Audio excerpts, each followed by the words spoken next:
The following is a production of Dirty Mo Media. This is the first time you've read the sheet all year. A bird on my head. That is what reaction theater is for. That's getting reaction theater hammered right and calling in. What do they speak? Go. I don't know. Quacks and Crescent. It's going to be gripped up. Absolutely. These two idiots. Bubba did not do shit, unfortunately. Period.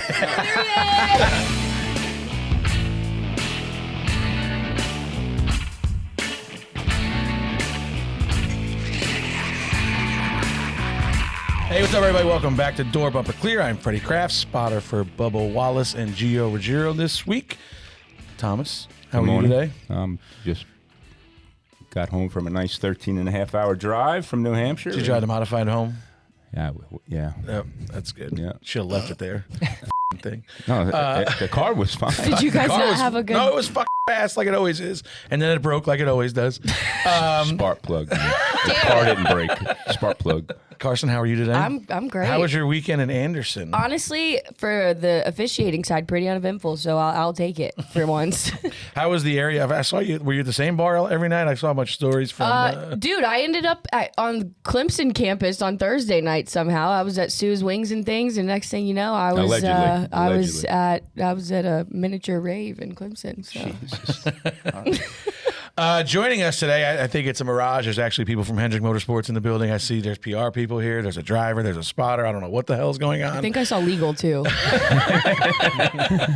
Kyle Larson, we've been trying to do this for a long time. Welcome to Door Bumper Clear finally. Yeah. Thanks for finally letting me on. Yeah. I don't know what changed around here, but now suddenly you became willing. And we couldn't do it without your spotter here. It's actually his fault you're here probably because I was going to have him on a couple weeks ago and you're like, no, we got to do this together if we're going to do it. Yep. He never had permission to come on. And I'm aware. Then I finally gave him permission. I'm like, if you go on, I have to go with you. So. It's like supervision. Yeah. Tyler Monn, spotter for your second job is spotter for Kyle Larson. Your first job is the best karaoke singer on the planet. Yeah, that's right. Yeah, I put it on a tour this past weekend. So Really? I got some good AI photos. Yeah. I think there's a tour date release shirt coming out at some point. It's bad. I'm just going to travel, Haven't I never heard you sing? You've never heard him sing? What? He's legit. Like I usually I f around a little bit. He is one of the best karaoke singers I've probably ever heard. I don't even have to have a beer in me. Anything. I mean, Yeah. I can just walk up to something. And We were We'll have to get them with the pumpkin. We should hit a duet I because think I'm that way too. I might have Heck told yeah. this story on here one time before, but we're in Vegas and there's that bridge that runs from like the Aria to the Cosmo, and we're walking across the bridge and there is what I would assume is a homeless man out there with a microphone and a little speaker, and he's belting out some classics, and Tyler decided, it's my turn. So he he gives the guy a little bit of money, takes the mic, and now Tyler is singing on the bridge that leads from the Aria to Cosmo, and I'm like, what a night. I mean, Was there beer involved in that one? no, there was. I mean, later. it was early. Yeah, It was early in the night. It It might was have been still a couple. daylight.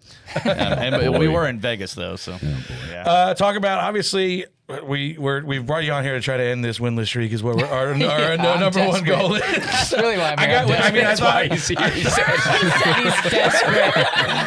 I thought we were heading in the right direction after the stage win yesterday. But just talk about your season as a whole. Obviously, the no wins is a big factor, but you guys are still in contention. You're up in the top 10 in points. Just as a general, how's the season been going? Yeah, it's been not what we exactly wanted, but I feel like a lot of times we've been better than we should have finished, and then there's times here lately, except for the last couple weeks, where we've been still decent and get caught up in things. So yeah, just keep inching at it, and hopefully we'll get there. I think we're not as far off as it sometimes feels, and I'm sure you guys probably feel the same way. It's just so tight and so close out there. Yeah, it's you have speed, and we just one mistake, like at Iowa, we went from leading the race to 25th, and then you just buried the rest of the day, you end up with a 12th, and it's like, well, car's great, but we're just some little thing screws up one time in a race. Usually it's Tyler's fault, probably. Yeah. But talk about your relationship with you guys, because I know back you had Derek for a long time. You guys are really tight to the point where for some reason you would call him Daddy. That's a whole nother episode. That was before me. That was before Juan you. Juan called him Daddy. I didn't know that. All right, I thought you started that. Yeah. But it continued with you for some reason. But then you move over to Hendrick. Tyler comes on. I assume you guys really had no relationship before that, right? I mean, how difficult is that to go from somebody that you worked with for so long to a guy you've never worked with? Yeah, I mean, he was just a back marker spotter, and I was just coming in, and we were just we had some things kind of happen late in the going and couldn't get the spotter that we were originally going for. And we were getting stuck with Tyler Monn. That was all. That's all that was left. And man, he's awesome. We really get along well. I feel like I trust him a lot up on the roof, and I think he trusts me on the track sometimes. I joke with him all the time that I clear myself, but saw. Yeah, it's gotten me in trouble a couple times, but no, he's really good at what he does, and I know you're sitting here, but I can't imagine there's another spotter that probably works as hard as him. Working with Cliff Daniels, I think that's expected. So, he puts in the work, and I appreciate it. We all do on the 5 team. Yeah, Tyler, vice versa for you. I mean, we talked about this when you said the message to you was like, just don't f this up. You're going to be fine, and how hard is it going in with that pressure of, because you were, I think, was it Rick Ware? Like, where were you at before? Yeah, I was at Rick Ware for 2-3 years, somewhere in there. And then, it was a pretty big jump. Yeah, it was a huge jump. And it was different back then. Rick stuff now runs good, right? They'll go a few laps down, but it is a totally different ball game from when it was back then. We used to go 8 laps down, during a race, and that was just raw speed and stuff like that we didn't have. So I've always said, man, you work way harder for them, them guys back then, and we probably should get paid more when you back when you were running spotting 30th, that, but no, it was cool. I made the transition over. It was obviously a last minute deal, and it wasn't my. To be honest with you, I don't know if a lot of people know this story, but like Jefferson Hodges called me about Penske, and Austin Cindric was just coming cup racing, and that was on a Monday that he called me. He's like, "Hey, we're gonna let you spot like 6-7 races for him, and and we'll try to fill you in, and we'll hire you. You can do IndyCar and IMSA and everything." Tuesday came around, and Cliff calls, "Hey, this Cliff Daniels, crew chief of the 5. Are you interested in coming over here?" I'm like, No. I'm like, who? I'm like, yeah. I'm like, who's this? Let me think about it. Yeah. So then, it all worked out. And then, as soon as I got the phone with Cliff, I called Jefferson. And obviously, Jefferson worked with Kyle back at Rev Racing in the K&N series. And Jefferson told me, he's like, look, if they offer you a deal and you don't take it, you don't have a deal here. Because he's like, he'll be the greatest race car driver you ever get to work with. So it was cool. Yeah. And you haven't fucked up. So good job. Work on that. Talk about Loudon the other day. Obviously, good speed, kind of top 5-ish car all day long. Ended up, what'd you finish, 6th? 5th. 5th? Oh, good. Yeah. So that's good. And Bubba, this is something that Bubba talks about. And I don't know how much you relate to it. I think he figured it out yesterday, honestly. But he feels like at this place, you're looking for a different feel than you are almost anywhere else. Like he was miserable all day long weekend. I feel like a lot of guys are that are fast there because they have that super uneasy balance of just really free entry almost. But does that relate to you as well? Oh yeah, practice. I felt like I was the worst car on the racetrack, and I was just down about our car. I'm like, oh my God, this is gonna be another weekend where we run 20th or worse, and I'm gonna be lucky not to crash. And I remember coming in, I was like, dude, we were just terrible. And then you look at lap times and the long run speed, I actually was pretty decent. So that gave me some confidence. Like, all right, I just need to study here a little bit overnight and not give up. And then I think watching a little bit onboard, some SMT and all that, my balance felt better in the race. I think you're always pushing harder in practice, but yeah, you're still always on edge there. You're trying to enter as fast as you can, roll as much speed as you can. The cars are twitchy and edgy, and you can't get to the throttle like you want to. They're just, they're heavy ass stock cars, but they feel so nimble and just twitchy. So yeah, just 301 laps of that it's challenging. And then at the end of the race, we had a long run, and you were just sliding around all over the place, and you feel like death, but then you're catching these lappers. Nobody's really coming in your mirror. I'm like, man, everybody must be struggling right now. So it was fun for sure. I imagine the Penske cars probably drove a little bit easier. They didn't know what we're talking about. But no, it was fun. The race went way better than I expected it to go for us. Getting a stage win and then finishing, I think 5th maybe in the second stage, and then 5th in the race was way better than I thought. So we had a good day. I thought it was fun. And to your point, Bubba said the same exact thing in practice. We were kind of matching pace with the 54, and he had one big moment in the tree, and he got loose in, and he's like, see, that right there is why we're fucking low. I'm like, well, we're second on pace right now. So like, just go back to doing what you're doing, please. But talk about firing off in the rain. Obviously, that was exciting. But then I felt like when it dried out, not surprisingly, but like I felt like the dirt guys were the guys that could find the dry part. You know, I thought like that's when you kind of got to the front. Bell was really good then too. Except for Reddick. Well, Reddick is Reddick. We know what he's going to do there. I don't know. He's something else. But what was that transition like for you? Like full wet to like partially dry, and then obviously you got back to normal. Yeah, no, it was fun. I like that because during that we're trying to learn on the fly. So it's like whoever can figure it out the quickest is going to be really good. And I was kind of bummed at myself in our car because in the rain I thought we'd actually be a lot faster than we were, but those guys were kind of driving off from us, and then I kind of made a run back to it as the track was drying. I think I was able, just because I was slow, take care of my tires better. And but then the next little piece of the race once we put on dries was a lot of fun because the track was still kind of damp in some places, and you really had to like visually scan the racetrack, which is not something you typically do a whole lot on pavement, but in dirt, I mean, you're doing that every caution, even under green, you're scanning the track. So I thought I did a good job of like moving around to the right parts of the track at the right time, just being a lap or two ahead of the guys in front of me, and was able to get the lead. And I think Bell and I were on the same sort of, we saw the same things. See the same thing. That was fun. That was cool because I believe Bell and I are probably two of the best dirt racers out there. So to go to the Cup Series and like use what we learned on the dirt to get to the front two spots was awesome. But yeah, that whole first stage was cool. Yeah. Tyler, how much fun was it watching SVG just wax our asses? Like, I know he took off. It's like they're like, where's he running? I got the same line the rest of us are running. Yeah, man, he got up top, and I'm like, I even told Cliff on Channel 2, I'm like, man, he's gonna burn his shit, right? Like he just kept going and going and going, and then I'm sure if it probably kept going, if they didn't throw that caution at lap 40, I thought that he would have. We were all dying though. Yeah, it was dying. It was. Yeah, we were Dude, we were used off. up. We had no front tires left at that point. But like I'm watching him and like how frustrating. Like that guy drives me crazy because obviously we've already not been able to match what he does on road courses. Yeah. But then I'm just watching and he's literally running the same line everybody else is, just 3/4 of a second faster than everybody. It's the same thing. Yeah, I mean he's learned that from the supercars, man. Yeah, I don't know. Some feel that he has for like a soft, gummy tire like that is incredible because I felt like I'm going as good as I possibly can while not damaging the tire, and my still more damaged than his, and I'm going 3/4 of a second slower. So I don't know how he does it. It's fun to watch though. Like I think as a competitor, I mean, you have to appreciate that. Especially. I mean, he's done it on a road course, so you can appreciate that for sure. But then he comes to an oval, and is just waxing us. I told he got to like he was like a straightaway back of us, and I was like, hey, don't f around here because like he's coming and he's coming fast. Like he's gonna be there in 10 laps if this pace keeps up. And Bubba's like that.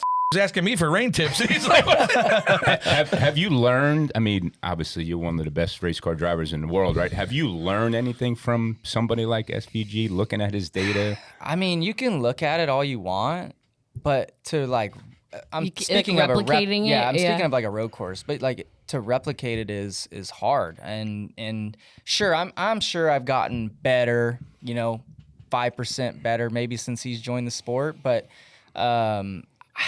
I think we're so far off of him still. And I think when I say 5% better, I feel like not necessarily like how to extract speed out of the car, maybe a little bit of longevity, looking at how he does things. But I think he's really changed the racecraft more than anything for the rest of us. I think all of our racecraft has gotten a little bit better, seeing the moves that he's made and things that I didn't think was really possible, passing zones and stuff like that. So that's, for me as a driver, I feel like he's improved all of us.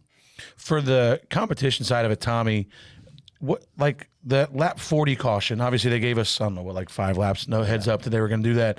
Do we want that, or do we want to just kind of see what happens and maybe open it up to? I know we have to be safe on pit road, but do we want to leave it up to the teams? Like, hey, if you want to come hold some slicks on this thing, come on. And maybe we have a different set of rules where you can't jump over the wall because obviously we don't want guys. The pit road is still a little wet, but like, can we get to a place where it's up to us instead of just throw a caution, put tires on, and re-rack them? Well, I think you touched on it. I think it's all about pit road. I mean, we got to look out for the safety of the guys. It's pretty important.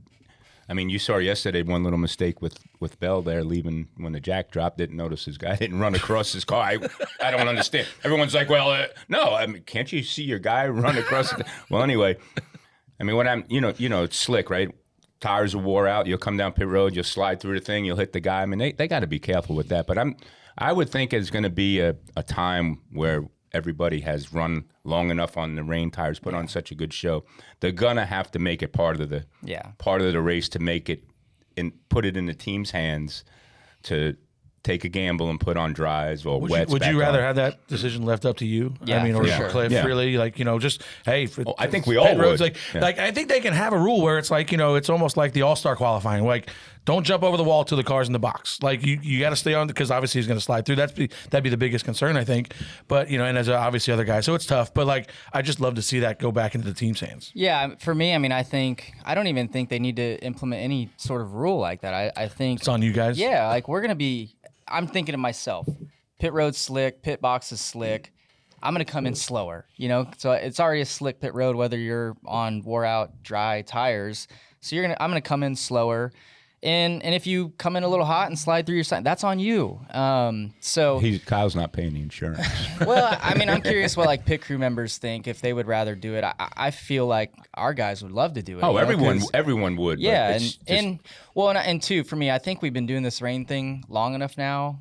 It's gone well. There's other series that do live pit stops in the rain. Every other series does live pit stops in the rain. Why can't we? Yeah. And bring in that element of strategy, and I think that's where the good teams can rise, or even the slower teams like an SVG. Like he would have really smashed the field if we would have, or he would have had a lot of cars a lap down. I think if they would have opened the strategy up. So, yeah, it's.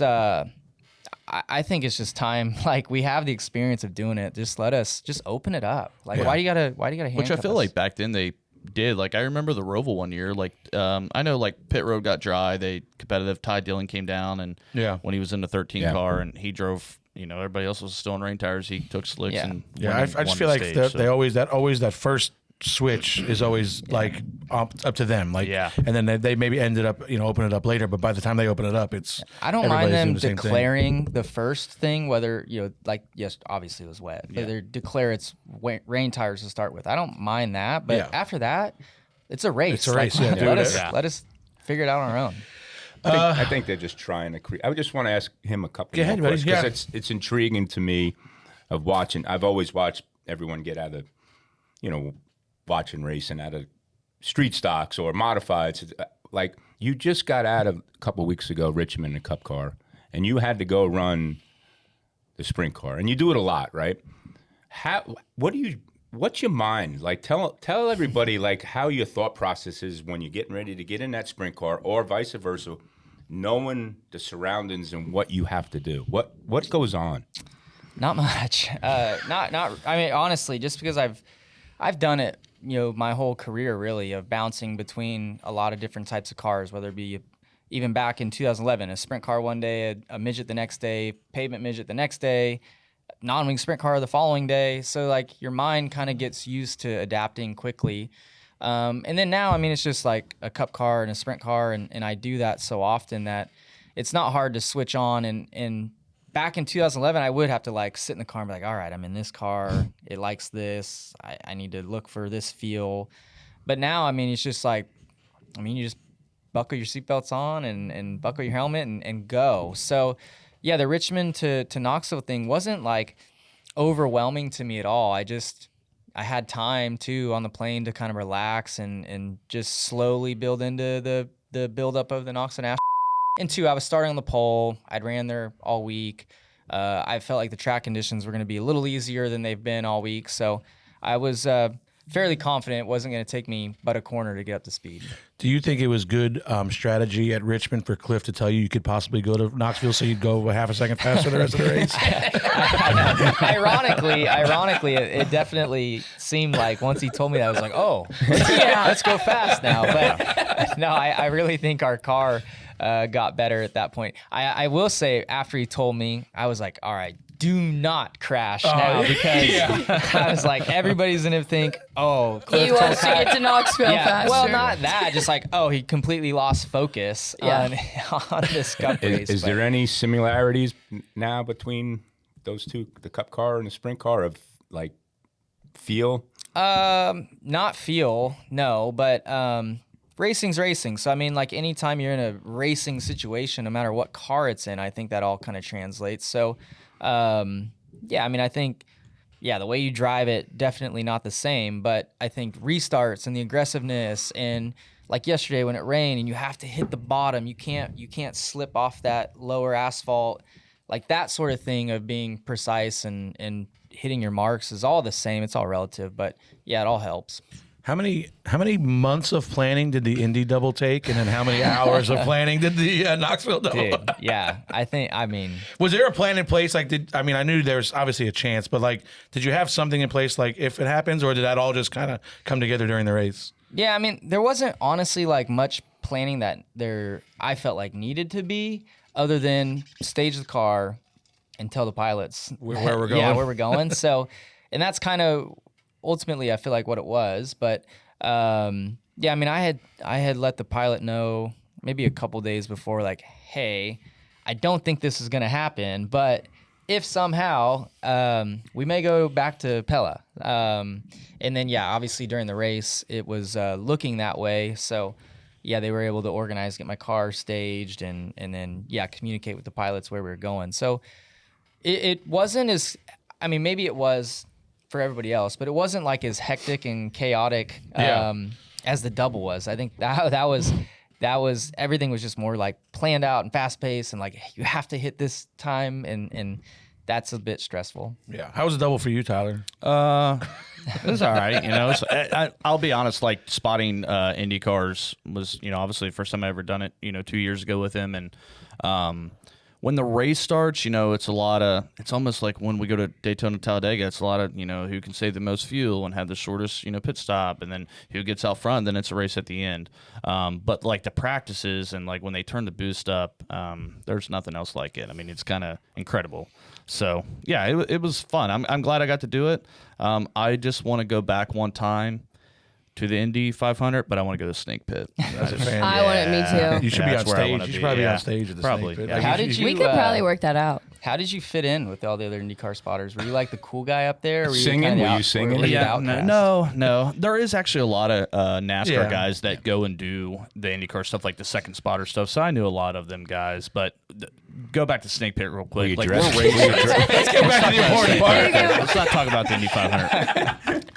We're racing, green flag drops, we're racing, and you look over in the Snake You're Pit. in turn 3. I'm in 3, yeah. So where the Snake Pit is, it's, sits there right behind the dirt track right there, the midget track, and they're just like smoke, and they're just like boom, Bumping, boom, yeah. boom, and they're just going around, they have no idea a race is going on, they don't.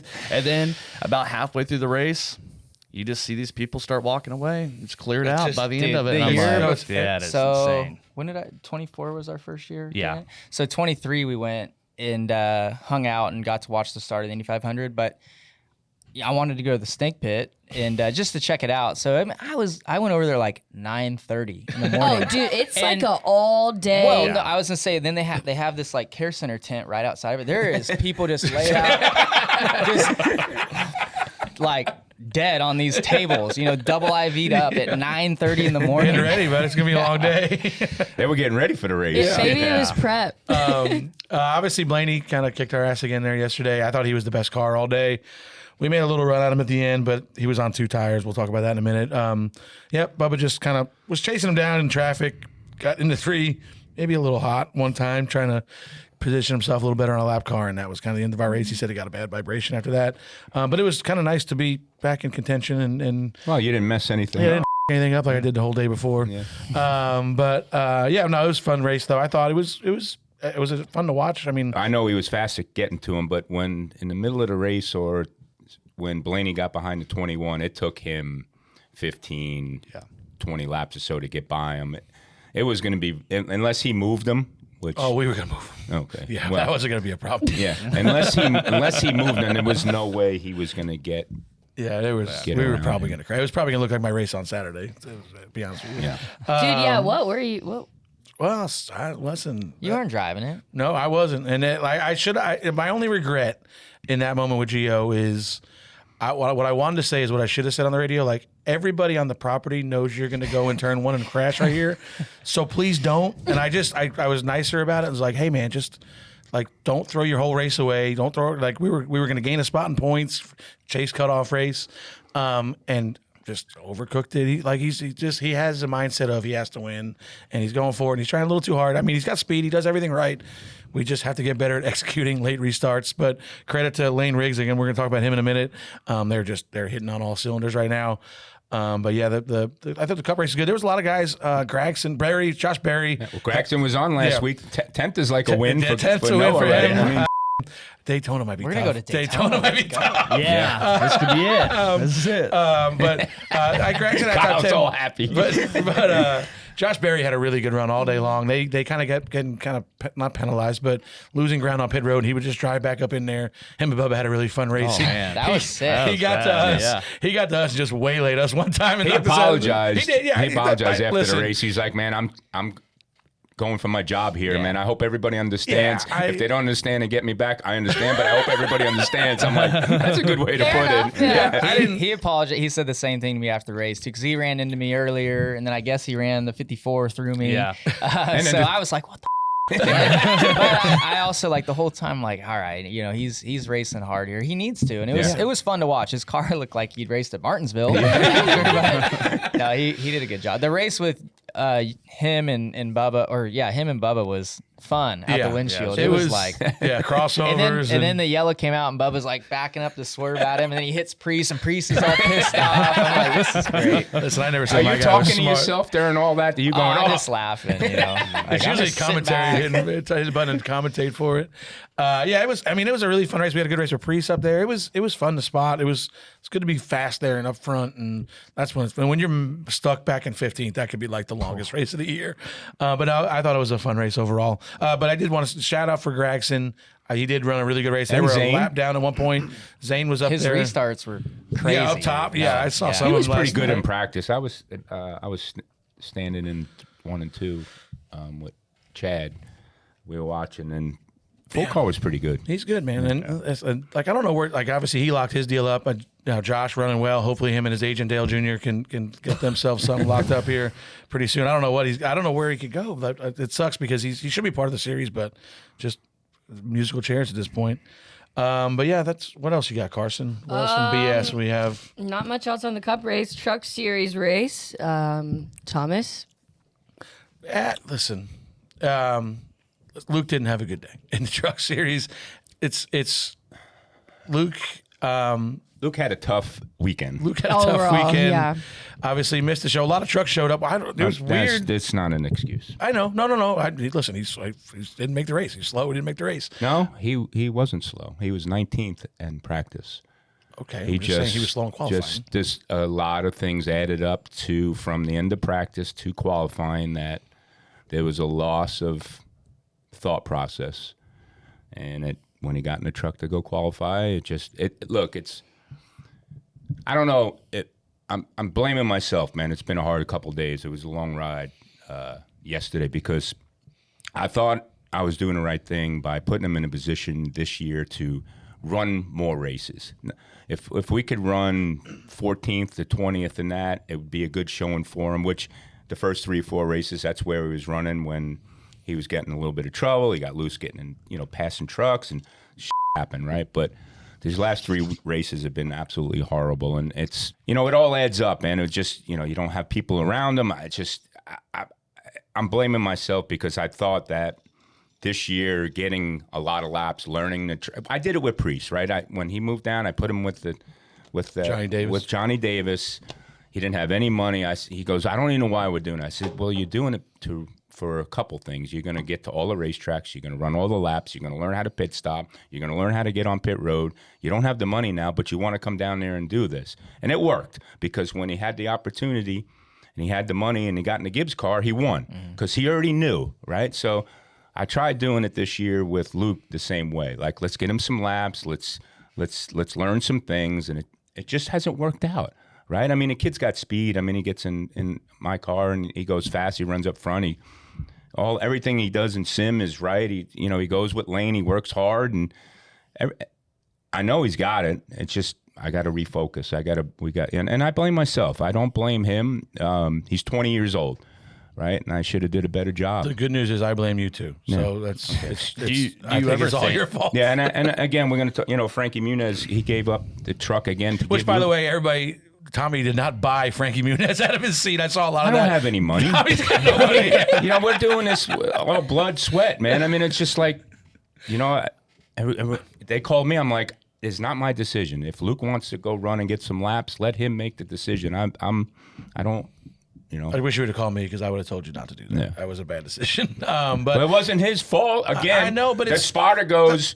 They started a race, checking up on the inside, clear on the outside, and they're. Yeah, but what the fuck are you even doing that close? I know. I know. That's the mistakes we have to avoid. Again, it's the people surrounded, right? I got to do a better job. When he's with me, with the modified, I'm focused around him, telling him what to do, showing him what to do.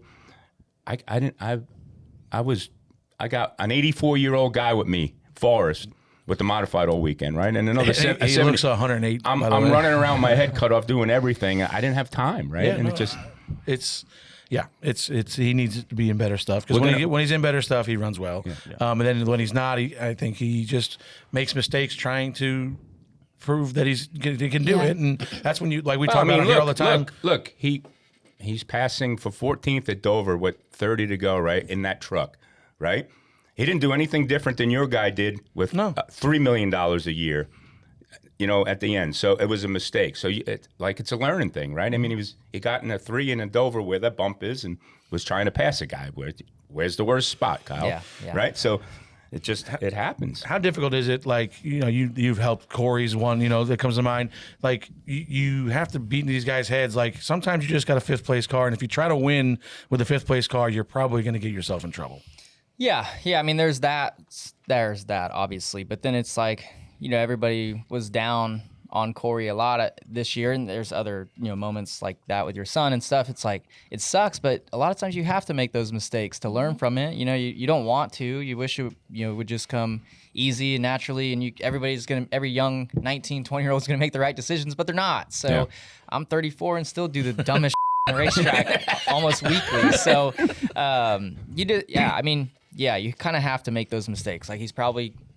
Next time on a start, he's going to do something totally different. He's going to be ready. Yeah. So it's just the way it goes. But every moment you learn from, good or bad. So I mean, it's again, fine. I mean, it's still surrounding yourself with the right people. I mean, look, if Freddie was spotting, or you were spotting, what would you have said before the start of the race? Before just lay back. Yeah. Because I told him, I said, dude, you could have laid back 10 car lengths. Yeah. Off of 2, you would have been right back behind it because they're all going to bunch up. It's again, you just. Got to educate. You got to have smart people around. Yeah. In order to progress in this, you have to have smart people. That's why you got to put them in the right places. You got to surround them. Everyone. I just want to be the dad, right? I can't keep doing that. I have to let people handle it for them, right? And that's what I keep telling everybody. I just want to be the dad and hang out. I want to, talk to them on a Monday or Tuesday about things. I don't want to have to keep pressing on Fridays and Saturdays, and just I want to go have fun with the modified, right? I want to go win races again with that and do shit like that. And Jack's racing the late models. I want him to progress, but how do you do it with no money, right? So you just have to try to do it the other way, and sometimes it works. Sometimes, Priest was miserable, right? He hated it. He wanted to move back, right? He was close, probably. 2 days, 3 days, no lie, from moving back because of it. It's no, man, you got to stick it out. You have to, deal with it. You're going to learn. And it's hopefully something Luke has taken out from this year will help. I don't know. Mentioned Corey. Obviously, I think this week we figured out you are what's understeer on Twitter. The amount of I don't know if you're familiar with that guy, but he is the biggest Corey Day fan on the planet probably. Oh, really? And I think I've determined now that's your burner because he was obviously very upset about the Connor Zilisch announcement the other day. But talk about that a little bit. Obviously, Connor coming in, I think it's a good thing for everybody.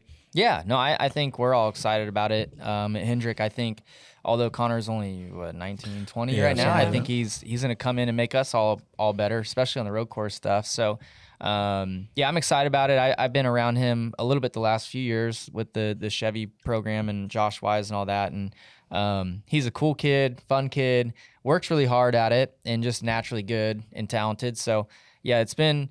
Honestly, I think this year watching him struggle and go through the things that he's gone through is great for him because everything has been so easy to him his whole career. And he probably in some ways thought that maybe there was a chance it would be the same way coming into Cup. So I think he's going to grow way more through this year and even next year. And hopefully we'll see a lot of progression next year and then he'll be ready to go. Hopefully he started slowing down for that wreck. Yeah, but what do you think happened there? I think he locked the front tires up and just. Well, he was behind the 3. Was there late communication? No. Communication was really good the whole time. Yeah, I don't. He looked like he had the brakes locked up into 3. I don't know if it was like just a panic move or what happened, but into 3, he just looked like he had him locked up, slid up the hill, and then he was kind of probably panicked and was like, "Oh, where am I going to go?" Yeah. I think he tried to go around the outside of him. But what I need you to do is reassure all of the Corey Day fans that Corey's going to be just fine. Yeah, but look, the one thing I have learned through the business world of NASCAR is that Hendrick Group is 2-3 years ahead of everybody on their thought process. Yeah. Right? 100%. They have people. Everything. I would be willing to say probably even more than 2 or 3 years ahead on stuff sometimes. I've been lucky enough to be in some of these meetings over the years of listening to their thought process and what they wanted to do when, I was sitting getting interviewed and stuff. It was just like you walk out of that place and it's like after talking to people like Mr. Hendrick, it's just like you walk out there and go, they're in a whole different planet. And I know you probably seen that when you went from Ganassi to Hendrick. Tell us about a little bit how that you think that transitions into championships and wins. Yeah, I mean, for me, just they just got everything figured out, I feel like. And like you said, there's a plan for everything. There's a plan in place. They stick to the plan. And you got to just see the plan through, like for Corey's situation. It's so easy as a young kid to be like, you want everything right now and right now. But have you told him he's not ready? I mean, have you sat down, man? Look, there's a lot bigger steps. Well, I just think for him, you got to trust the people around you. And right. Like you're saying, Mr. H and Jeff Gordon, Jeff Andrews, Chad, all of them, like, they have the experience. They're much better at developing people than anybody, I feel like. So you just got to trust the process and go win. I mean, winning takes care of everything. So he's done well this year. He's progressed so much, I think, compared to anybody in the field. So do I think he could get in a Cup car next year and be good? Yeah, but I think there's still a lot to learn. Next year in the O'Reilly series to be extra prepared when you get to Cup. So, I mean, Corey's got the talent, but he's got 50 stock car races maybe? Asphalt, right? Even. Yeah. So, he has plenty of time. Yeah, I think, if the seat was open for him and in it to do it, he would do just fine. I mean, I probably had the same amount of races when I got to, get in Cup, and I struggled. I didn't win a race for a few years, but it's just different these days. And again, just got to trust the process. I think he does for sure, and I'm sure this motivates him too, and he's gonna go do really good. Yeah. Spot on. All right, we'll get into a little spot on, spot off. Topic 1: Jonathan Hassler's call to take 2 tires is what won Ryan Blaney the race at Loudon. Spot on, spot off, Tommy. Well, I think the pit road mistake kind of put him in that position to be able to make that easy choice. I think if he was on the same strategy as everybody else and leading the race, it would have maybe been a little bit different. But, man, I heard yesterday that they've given up their minus 128 spots on pit road. Damn. That seems like a lot. That is a lot, Freddie. What do you mean seems like a lot? I mean, holy shit. It's crazy. And it just made that decision easy. I mean, you can see I think they did 2 early in the race. A lot of guys did 2 early in the race. And once you do that and you look at the graphs and the speed and when you're on the pit box and looking at everything, the fall off from lap 30 from the 2 tires to the 4 tires, you can make better decisions later on. I just got to understand that data. So 12 car was fast. I think like you said, I think he was kind of forced into it and it worked out. Did you take 2 at all yesterday? Earlier. Like I felt like there was some guys Yeah, you that did. You fell back. You We kind of went. maintained. yeah, Yeah, but there we were did some good. guys like the 19 comes to mind. Like some guys He took fell took big 2 time. and could maintain. Like we took 2 at one point and went forward. Well, I think the 19 and the 60 burned their shit. I just know we racing passed him against for each other. second. I know we passed him for second, then we lapped him before the end of the race. Yeah, I think the 19 was on the bottom and the 60 up top, and 60 had 4 on the time, but I think they both hurt themselves. Just racing the hell out I of each mean, other. it's late in the race. What are you going to do? Do you let him go and say, I'm going to get him back because I know he's on 2 and I'm not going to burn my stuff up? I mean, maybe Priest. I thought Bell and Priest did the same thing. Like they were battling each other side by side for like 10 laps, and then the 21 just kind of blew through him. I think you ended up getting Priest, right? Towards the end. He was burned up, and like Bell kind of. I thought Bell had a lot of pace, and then he kind of stalled out after he was racing Priest. So yeah, I think like you can overheat your and kind of be done with it from there. Were those tires any better there from the last year? It's just I just feel like the short track tire, you just kind of have to manage temp more than anything, because I mean, once you get racing somebody and you get the right rear hot, you're just it might come back a little bit, but it's not going to get all the way back. So yeah, you'll be struggling. So yeah, I mean, when I caught the 19, I completely ran him out of the lane because I'm like, you I have am to. not. I am not. I know he's gonna race the shit out of me, and I am not wasting time. There's a list of guys. I'll ask you because I ask everybody on this. Like when you're getting to somebody, like when you're catching somebody, who's like the last guy? Like you're running them down. You're like, oh, this is gonna be a pain in the ass. Like Suarez and Chase Briscoe for sure. Yeah, it's funny. A lot of people say my guy can be a problem too. But like yeah, for sure Suarez is one that like. Whatever lane you're running, you're gonna have to run a different one when you get there because he's gonna block you for whatever it's worth. Yeah, and then he'll like randomly let you by and then hit you the next corner. Like, what was that for? No, I also appreciate it. Like I appreciate them all racing really hard because that's what we're paid to do. Yeah. But yeah, it's like, all right, I gotta try and not waste time here. Tyler, when we're up there, I think about it sometimes. But like when you think about it, like we're racing other guys. How much do you think about that guy's spotter? Like when you're like, I don't want to have to go down and tell this guy he's an idiot, but might have to. No, I don't hesitate. I've seen you do it actually personally. I mean, a lot of. I feel like there's times where there's guys up there that just don't understand the whole surroundings, what's going on, right? Like, just for instance, North Wilkesboro, we're laps down, I feel like, right? And then we were catching the 7. We didn't have a good race, and then the cycle broke it up when Reddick and Bowman and then pit road deal. So like, we're running them down, and like when somebody runs you down from a straightaway back and you get to them, they're not on the same lap, then you're like, okay, this guy's being an idiot right now. I mean, like, just if you let us go, one, you just heated your stuff up, and now you're going to fall back after we do pass you or both of us or whatever. So, yeah, I mean, my whole thing is there's a lot of spotters up there that do a great job, but just knowing the surroundings, right? Like knowing we all have TV monitors in front of us pretty much. Everybody's running their SMT and timing and scoring. Like everybody knows the situation. So that's where I get frustrated. I get frustrated because people are just up there like, yeah, we're just going to race shit out of you. Which spotter up there most? That's what I'm always curious Tyler. About. No. I don't know who most. Tab probably gets the most angry at people. Yeah, I don't know. Timmy dances the most. Timmy is he is nonstop moving. I was like, I just hope you're like it's like a little jittery. So he'll be dancing around up there. I was like, I just hope at the end of the race I had you moving around a little bit up there.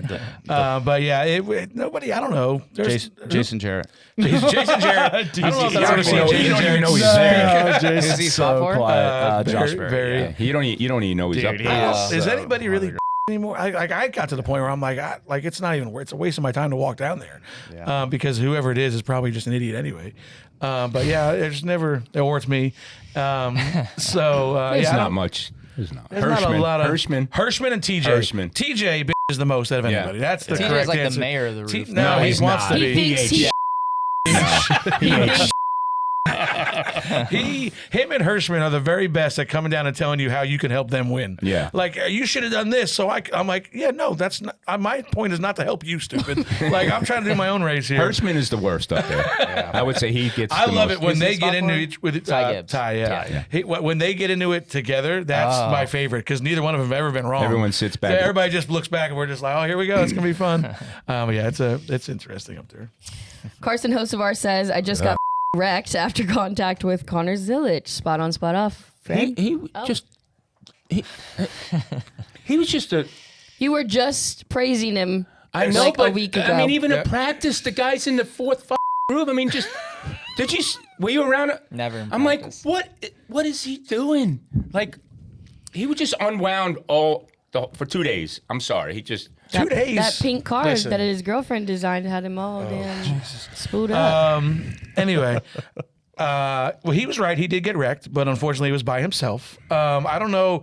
I feel like we see these moments out of Carson all the time. It's just a reaction where, look to me, maybe I could be 1,000% wrong, but just watching it back, looks to me like Connor gets into him a little bit off of 4, and he decides at the start finish line he's going to hang a left on Connor. I can't decide if he thought he was going to like clear and shut the door. I think he was just or like if he was like trying to swerving, door, like, hey. like door him a little bit and just turned himself. Yeah. I mean, you race around and you know how much talent he's got, Oh, yeah. right? I mean, the kid is good. It's like Maybe the most talented out there. you think, right? Yeah. I mean, you watch what he can do in a car, and it's just, man, you got to surround. Do you have someone help him, right? I mean, it's like, what do you do, right? I don't think anybody knows. Yeah. Like, it's just, I don't know. I mean, I know they want him to be himself. It's good. I mean, he's got a lot of sponsors. He's got a lot of people behind him. You and- can be yourself and Like, have I don't think- personality without. Yeah, I don't think you have to like totally neuter him, but No. I almost feel like he's at the point now where he's like doing it even like More. it's not really It's- him. Like it's not. it's a piece of I him, but feel he's like like- going above what I he feel really like he is, and treats it it's- like his Twitch stream, like he's playing a game out there, and he's doing it for attention or for clicks or I mean, for spinning out views. before the race, like that was 1,000% just to get on TV. Like, did you see it? I mean, he just Yeah. throttles up, Past the pace car. passes the pace car, and Yeah. spins out. Like, Haha. and Logano was like, "Oh, look at this idiot!" Did you see that? Like, but I mean, that drives me insane. Like the same thing with like flipping Corey off at Indy.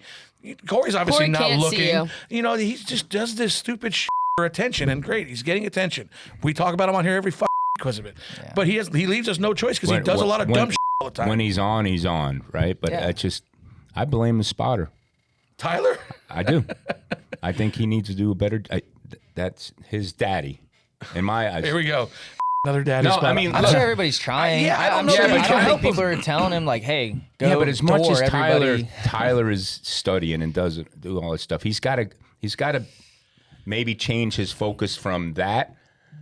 I don't think you can help him. I think he just blacks out. I like in that Have moment you ever yesterday. had that? I mean, Oh, yeah. I mean, we all like have. what Every- happens? Like just you see red real quick and you make a move, or I mean, My guy's never done that. Yeah. Anyway, I don't know. I feel like mean, with most again, normal a lot people, of that people do happens it. I mean, it's not- periodically, you not see it all over the place. It's Yeah. just every like, weekend. The camera didn't catch it at Iowa. I doubt. I don't know. But dude, he was trying to spear Bell. yeah. Did you see any of that? No. When And he he did got this- lapped for like the second time. He was trying to spear Christopher Bell for 2 laps. I'm like, And he did the and same I'm behind. thing- I'm like, what are you doing? he did the same thing with Connor yesterday. After he wrecked Yeah, himself on that's Connor's what- nose, he's running into Connor. That's what I don't understand is like you admit that you wrecked yourself, but then you still go out and run right through him the next chance you get. Other than, I just feel like it's all a gimmick. Like, I is. don't have anything. I think he's a super talented race car driver. I wish he would just go back to driving a race car instead of worrying about what everybody thinks. Because yes, you got to build a fan base,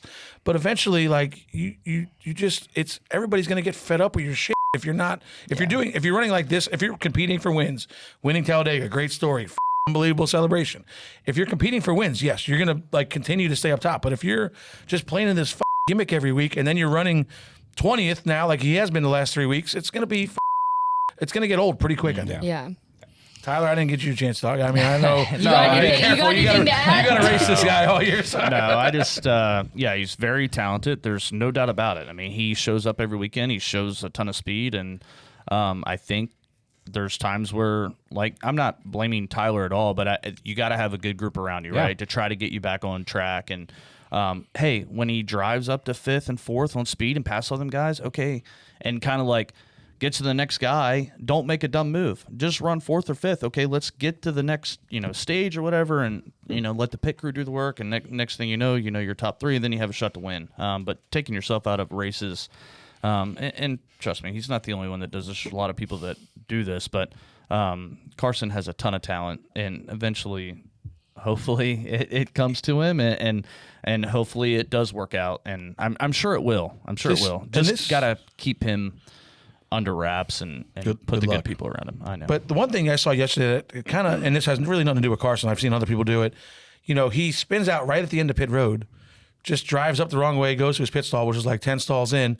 And I mean, that saved him. He lost, I think, 1 lap there, and I think he lost 1 on a pit cycle. But like Where was that? So he wrecks on the yesterday. front stretch. He just came up the wrong way on the front straightaway instead of driving around. So you get a commitment line violation. Yeah. But it's got to be more than that, because you probably just, as wrecked as his car was, just saved himself probably 2-3 laps of being laps down. Now he finished, with the wave around spin. He ends up, I think he finished like 19th or 20th yesterday. Yeah. I feel like that's got to be a stiffer penalty for driving the wrong way up and saving yourself. I mean, it's smart on their part, but I couldn't believe it didn't break a toe link. Yeah, I mean, I it was looked surprised. like it was He gets lucky, man. He's so good at Maybe he's just good at it. Yeah, Maybe I it's think not he luck. is really good at it. He does it so often that he figured it out. Hey, he's the show. He's But He's listen, not is- the is- show. is- He wants to be. Wow, Yeah. Can you guys let me finish? No. Is he How like, does it feel, huh? Is he like the new Mr. Excitement? Is he the new Jimmy Spencer? Yeah, he is, because he's only competitive at plate races right now. No, he's good everywhere. But but that's yes, he is Mr. Excitement, for better or worse, and he's going to make sure he finds himself on TV every week somehow. Yeah. Frustrating. All right. In better news, we'll move on to somebody else here. No one is going to contest Layne Riggs for the Truck Series Championship. Tyler, spot on, spot off? I'm going to say spot on, because right now they, like you said earlier, no one's competing for him. They're firing on all cylinders, and they have it going on right now. All the front row truck. I mean, they ran, I think, 1-2 this past weekend, and 38's been showing speed. They have got it going on, and I feel like the tri-contract, like Honeycutt, can compete with him, but just not consistent. I think Layne Riggs right now is consistent. They can go from the back. Even if they have an issue, he works his way up there. Dylan does a good job to put them in a good situation, and I think he's super smart, crew chief, and obviously Layne does a good job with the truck to keep it. So yeah, it's going to be tough, and I really could see Layne. I mean, I hope not. I hope Daniel Hendrick goes in there and we just destroy him the next. But I could see Layne. Wreck him? No. That might be the only way to beat him. Right I know, right? Yeah. No, but I could see him, having it seriously locked up before we get to Homestead. Yeah, I said that about Allgaier a lot this year. Kyle, what's it like? Obviously, was it 2021 when you guys were on that incredible run? Like, when your shit's just right, like, it's almost like you can do no wrong for a lot of it, right? Yeah, everything is so easy. I mean, it is wild, like how, when your car's that good, like winning is easier than us running 8th right now, So, and I would say it seems like Layne is in a similar position. I think Corey Heim was that way or even better last year. So I think the same stats right now, right? Pretty yeah, close, but I right? felt like Corey Heim was doing it easier than even Layne is this Yeah. year. So, I mean, I definitely think Layne is the favorite for sure. Do I think he could get beat? Absolutely. I mean, I think Honeycutt is every bit as like fast. I feel like Layne is just doing, and his team is just doing a better job. He's been doing it longer, right? Yeah. He's been, right? I mean, I think Layne also has Caden a little bit better up here in the mind. Like Caden loses his mind a Yeah, he little does. bit. He sees red. He's But I mean, he's always been like that in late models and everything. But I think Layne kind of can lock in and take a deep breath. That's the mindset you need, especially now that it's a, whatever it is. I'm assuming there's like 7 or 8 races.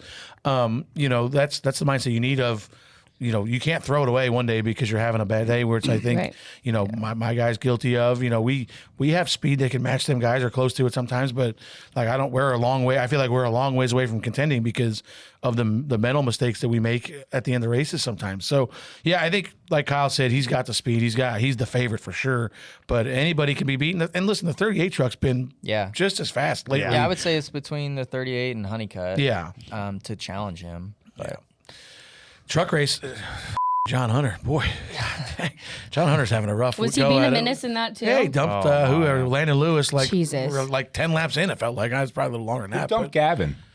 I think Gavin. Gavin lost his brakes. He was having brake issues. I think he was okay. underneath somebody and but he was having brake issues before that. Man, he hit a ton. Yeah, it was a big hit. I was glad he was okay just in time to go to ARCA race and get his ass run over.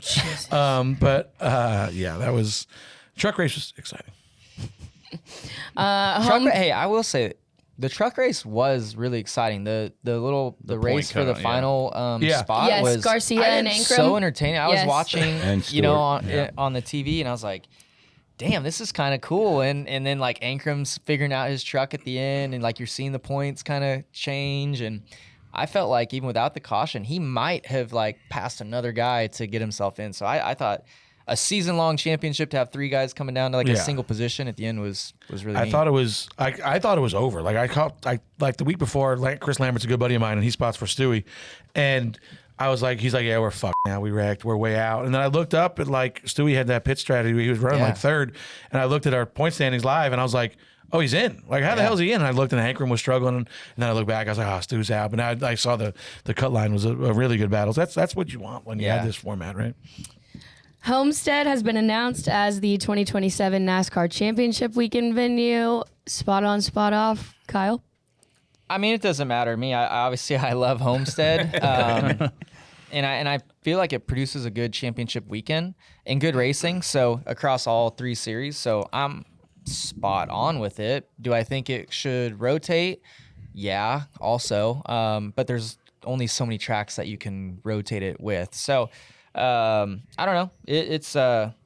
It should be fun. Now that it's not a single race championship anymore, I'm fine with it. Let's just park it at Homestead and leave it there forever. Because, like you said, the racing's great. It's always been great there. All the series run well there. It's close to Key West, so we can go there and do our show when it's. It was when fun the to have the over on banquet Monday. there too. Back when they did had it in that. Miami. Mm-hmm. But yeah, it's like the ideal racetrack. I feel like for that because you can different strategies. Like it's just everything you want about a racetrack, Tyler. Yeah, no, I agree. Homestead's obviously a great racing for, like you just said, all series. And sometimes, guys, obviously you run the fence, but there's a lot of guys that can make ground up on the bottom and it works out. And the hardest part about spotting there is like off of 4, you got a guy like, all right, just wrapping the line. You got a guy up here and you're like, oh, yeah, I don't know if you're clear or not, He's out there. He's 6 lanes up. He's out there. So. Yeah. So, no, I like it. I'm all about it. And yeah, we get to go to Miami if we go shit, right? We talk about we're going to Miami whether we win matter or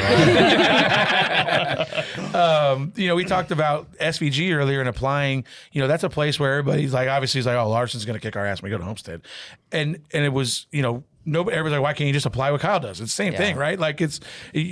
Oh yeah, we see what he's doing, but it's the application of it. No, was that where Kyle waved you like and pointed? You gotta tell that story quick. I know you told it 100 times. Yeah, no, it was my first time there. Truck Series 2012, the infamous me crashing Ty Dillon at the end, but that race. But anyways, earlier I had got to the lead and we were running, I don't know, a lane and a half off the top maybe. This is back before you really ran the wall at Homestead.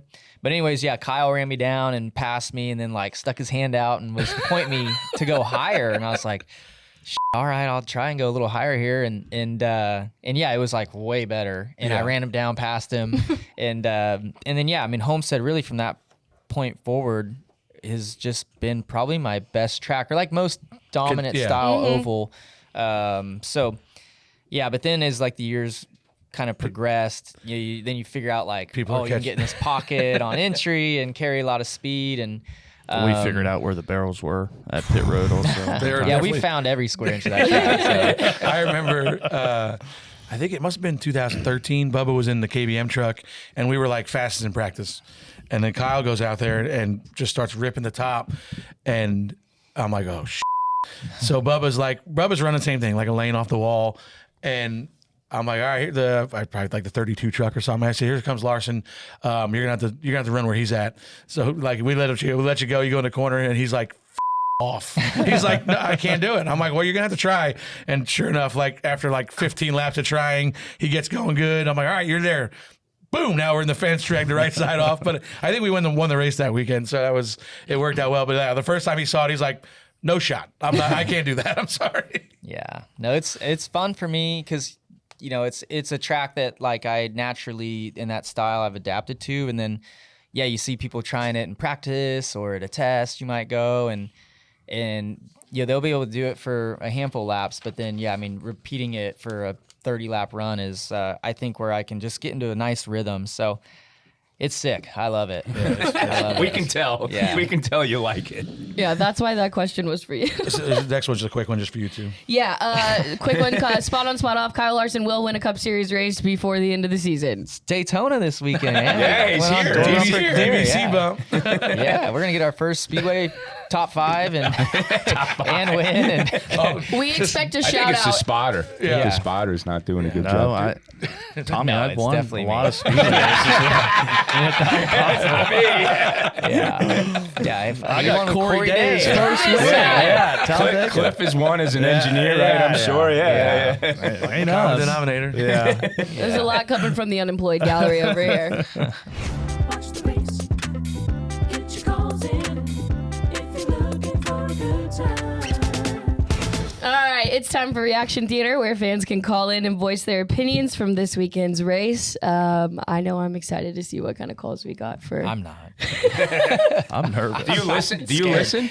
I sometimes will see like some of these clips pop up, and they're usually hilarious, but I'm nervous. We 'Cause only I feel put like I'm the- gonna be in the hot seat. Yeah, you might. You're in the hot seat.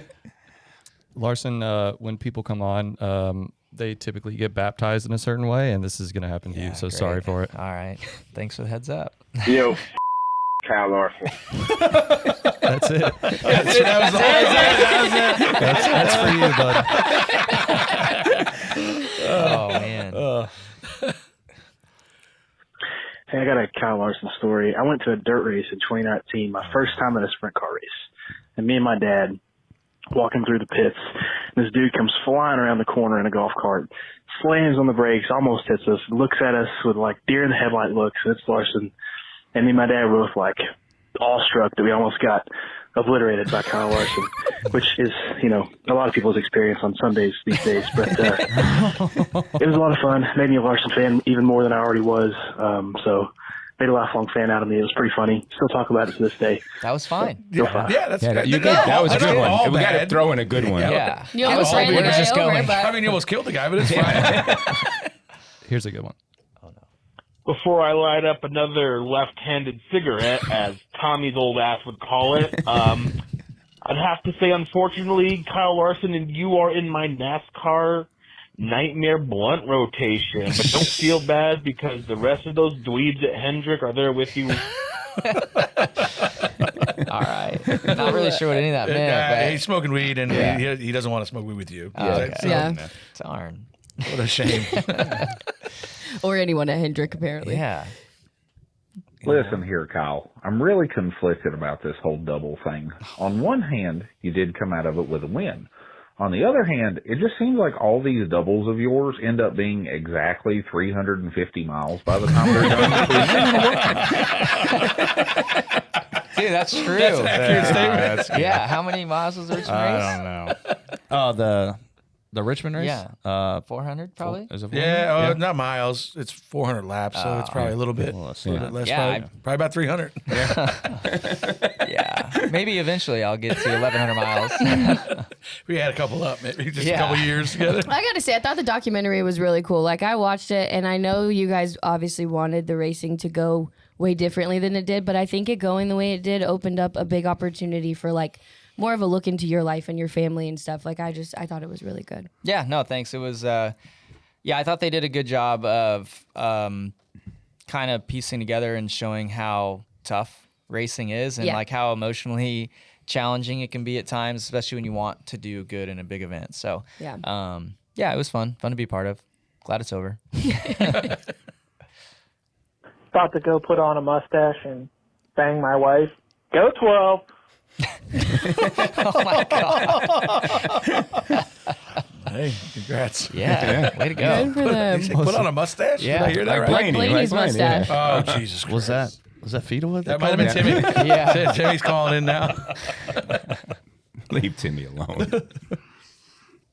Man, John Hunter Nemechek sure is giving Bonnie Blue a run for her money. The way he everyone in front of him. That's been my favorite one.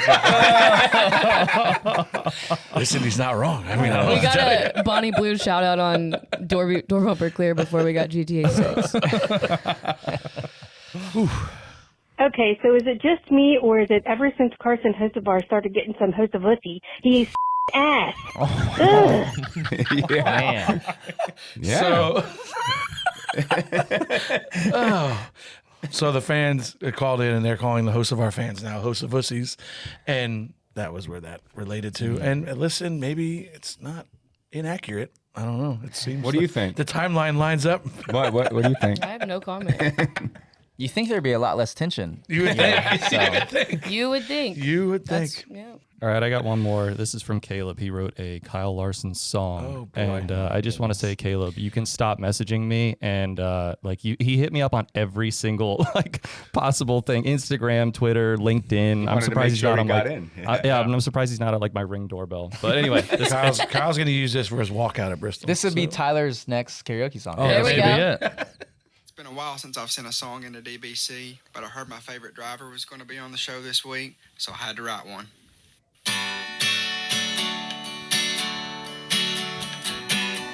There's a guy who's really fast, so short he can barely reach the gas. You know that I ain't talking about Riddick. He likes to drive it on the fence. His car is blue and he's of Asian descent. You know Chinese. that I ain't talking about Denny. But Kyle, I want to know, will you ever win? And Kyle, I want to know, will you ever win again? In a cup car and not a sprint. That was a good song. That's Yeah, a I good song. like it. That's right up Tyler's alley. Yeah. We can definitely I can do do that. You one. could learn that by the Probably weekend. strum that on the guitar too. Yeah, I'd be good at that. Maybe by the end of the year, after the end of the year, you do a You could write him a song based back. off the year. Okay. Oh, yeah. Yeah, base it off the year. Yeah. I'm good with that. That was our last one. That was it. Dang, That was I gotta good. say, they were I was a little more surprised. mild Yeah, than I was soft. expecting. I Thank thought you. we would have some hung money I'm calls. sweating over here. People don't hate Larson as much as they do Joey, I guess. Oh, Joey Dude, got Joey had killed, so many really. hate Yeah, calls. Joey did not have a good day here. Yeah. It was fun, though. All right, to leave an audio message 24/7, you can call our number at 704-802-9572, and we'll play the best ones each week on the show. Show Hall of Fame. We want to give a big shout out to Flow Racing for providing us with footage that you can react to, and you can watch all of these and save 15% on your subscription by using the link flowsports.link/doorbumperclear to sign up. Starting off strong, I saw Landon Huffman's tweet. He said his foot it's fine. He has no broken bones or anything. Hard to believe Landon Huffman had an issue with somebody. Does him and Hocevar hang out? Dude. Huh?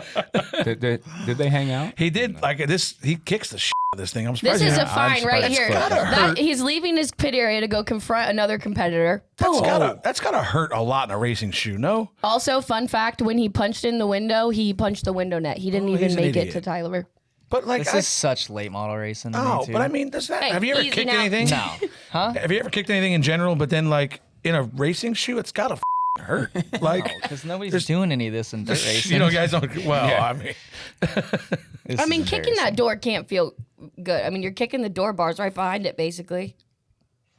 He's always seems to be in the middle of crap. How come? Yeah. I don't. That's a I don't penalty pay right attention there. at all Is that to a payment penalty? late models. But the only thing leaving I his ever see is him. him, like in some sort of controversy. don't tell him that because now he's gonna be happy to hear that. He'll do it more. That's what I'm saying. He's always in the middle of it. Yeah. Landon Yeah. is. Always. Tommy, I think you're right. Like when you said he's like Carson. Like, yeah. Is I he mean, though? just like that. Well, no, nobody's like Carson.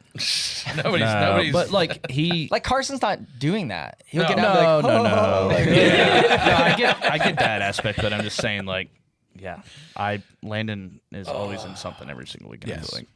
Well, this wreck was massive.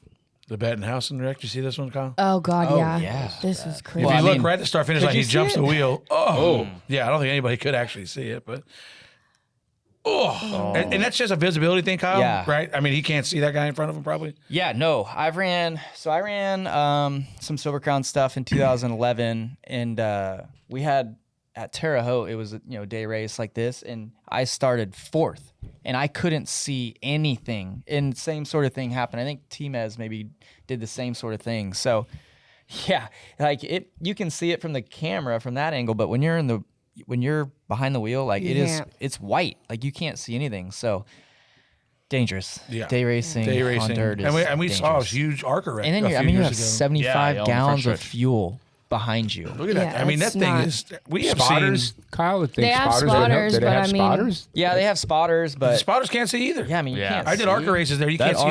I mean, that ARCA race last year where Somebody broke, right? like they were up against the wall, spotters couldn't see it, and dude, they KO'd a car on the front straightaway. Yeah, I mean you can tell people can't see because they're going still like Yeah. caution speed at the flag stand right there. So Which that even was I think wild. on the ARCA race yesterday, I think Taylor Reimer was saying, I think they called her for I saw jumping Corey the say star or something something about like that. a So penalty or I guess what it was, she like in ARCA, there's not a restart zone. You go at that first line, and I guess that first line was hard to see, and like you could tell, like you could see her windshield and how dusty it was, and yeah, like you can't tell. It should be a restart zone. Yeah. ARCA should just do We the have restart seen zone, some get away wrecked from sprint stuff. cars lately, like Blue. I saw that one. Crouch at Knoxville. Like there's some scary looking wrecks lately. Like glad everybody's okay. Well, Crouch is a little banged up. They've right? gotten a lot better on safety. I mean, have you like thought on anything that you think that need to be better on the safety? Is I mean, a big topic of ours right now with our kids racing, with the fire that happened at I-44 is just making sure like the tracks are equipped for fires and methanol fires. I think, that's something where it's not just a normal fire extinguisher, stuff like that. And on the youth side of it, like making sure the kids have the right safety gear. Because I think in a lot of times, like for parents that are new to racing, you don't know, you just go buy a fire suit. That's why I'm bringing it up. Yeah, just stuff like that. So that's kind of been on the front of mine and Caitlin's mind, especially. She's been like, she went to the safety meeting at Knoxville, and she's trying to get like more aware of things, and then we're gonna try to help out the sport. But yeah, that side of like the youth stuff is what everything starts there, I think. So teaching the kids of how to get out of the car fast, how to wear, what to wear is important. I think, and then having the tracks equipped and everybody ready for worst case scenario. What the hell happened here? I saw this clip. It was just Tulare. Oh, they're like flipping in unison. Oh yeah, I think they both like hit the cushion in the same spot. Who is that? I've done that. Was that the 31? Was that Dominic Gordon and then Jet Yancey? They didn't even touch each other. They both just did the exact That same is thing. so easy to do. We're You're following somebody in there? trying to clown on them here, but Tulare is like the toughest racetrack in the world. Is it really? Oh yeah. yeah. Especially It's crazy. turn 1 is 8. So many cars. I've been to hospital after Tulare. Yeah. I actually, before they added that white wall above it, you went out there? Oh, I hung it in the fence. Oh, don't say that. Yeah, I in the trophy dash, I got like tight, climbed the wall, and like flipped, and then it used to be like a catch fence, like at the top piece of my left rear got wrapped in. I was just hanging. There. Yeah. So that's gotta be fun. That's hilarious and flipping in unison like Yeah, that. I don't know if anybody's gonna bet that big flip there. I mean, Hocevar is probably the show of the week, but that's another story. But all right, if you find a shit out in the wild, tag us or send it our way on social media so we can laugh along with you. And we're moving on to Ask DBC. I have been thinking about this first question since we started the show, and I found out that Tyler was a karaoke extraordinaire. What's your go-to karaoke song? My go-to as soon as we show up to the place, I sign up. It's "Brand New Man" by Brooks and Dunn. Okay, period. Yeah, that's when I Come out of the start gate with. swinging. Yeah, he did his closer though was Alex Warren. I did Alex Warren Ordinary the other night. Oh. This place, Yeah. I'm telling you, it is the It's need the to, best you guys need to karaoke film a place in show the there. world. Oh, What is it? It's a big Big house House in and- Weirs Beach. Yeah. Weirs Beach. Like, Like Laconia? yeah, Laconia. Dude, I mean, it's like legit stage. I felt like I'm lights. not. I felt like where I screwed up at, and I told Freddie this past weekend. You know, I get up there, and the first time there wasn't a lot of people up there, and then it just started getting packed. and Karaoke packed. started at 9. We were there like 8:50. I was ready. I was first one, yeah. So I we're up that way, and I get up there in the second song. I sing "Black" by Pearl Jam. So I get up there, and these people are like, "Boo!" They're like booing me. I'm like, man, what the did I do? I'm like, I look up and I see like the brim of my hat. I'm like, I got a Yankees hat on. They're like, Yankees suck. Yeah. And then I turn around backwards. You're And, like, and it was "Yeah." like terrible that moment because there was like a delay. They were trying to find the song Yeah, or they were something, trying and to- it was oh, like he's a just getting 2 killed. minutes. He was up there Pounded me for up 2 minutes there. with no Yeah. music and people just booing him. Yeah. But then, I ended. But I'm telling you, this place by far the best. I'm ready And everybody to go who back. got up there and sang was really good. Yeah. Like it was super entertaining. I tried. Yeah. I tried one time. Singing? Yep. And everybody left. When I got done, it was Beth and I in the bar. That was it. It was at MILF's. At MILF's? Yeah. I They do sing karaoke. Saeed's. I didn't know Mills They did have. karaoke. Oh, yeah. They did, yeah. Yeah, They do every I once in a sung while. American Pie, and by the time I got done, we were only 2 there. Dang.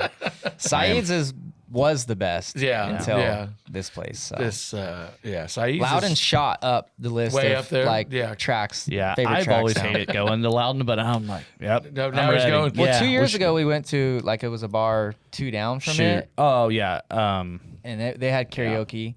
So we're like, oh, that was a fun night. We're gonna go back to that one. Well, it was shut down and it had like an arrow up to Like, this, go to this big one? house. Yeah. And dude, it was. Dude, it they was like awesome. live stream it I'm and gonna have to everything. go next Big year. shit. No way. Oh yeah, yeah. Shit, next year I'll tune in from home. Yeah. Place was Let me know packed. if you guys go. They had like It's a DBC bonus episode. yeah, they had coming. Yeah. pool in there, beer pong. Yeah, I'd never been. It was- I've been it on was like cool. a stage one time with like Cole Swindell and like all the people were out there, but I've never been like at a venue like that. And dude, when I was up front and I like got out front with these fans, I've seen you on stage at Tootsie's singing, by the way. Just, dude, yes, I agree. I mean, I've been on stage, but nothing like I felt like I was at a concert. I'm like, God damn. Do you I feel sing like, Like, during not a the race at solo. all? No, To keep them calm? no, he does MRN during the race. Yeah. yeah. Do you guys like have funny, like to talk, to like to No, we're pretty serious. We're serious. I mean, Cliff, I was gonna say. Cliff will Yeah. kick your ass. Pretty Yeah. serious, huh? Yeah. You told him to shut the fuck up at New Hampshire in 2024. Has it happened? Has it happened needed since? to. Needed to. Yeah, I needed to. Has it happened again since No, then? we've only ever yelled at each other twice, and And both both Really? times That right must be New nice. Hampshire. out loud. We do it every Yeah. week. New Hampshire. They were, It's yeah. the Northeast. Yep, exactly. Yeah.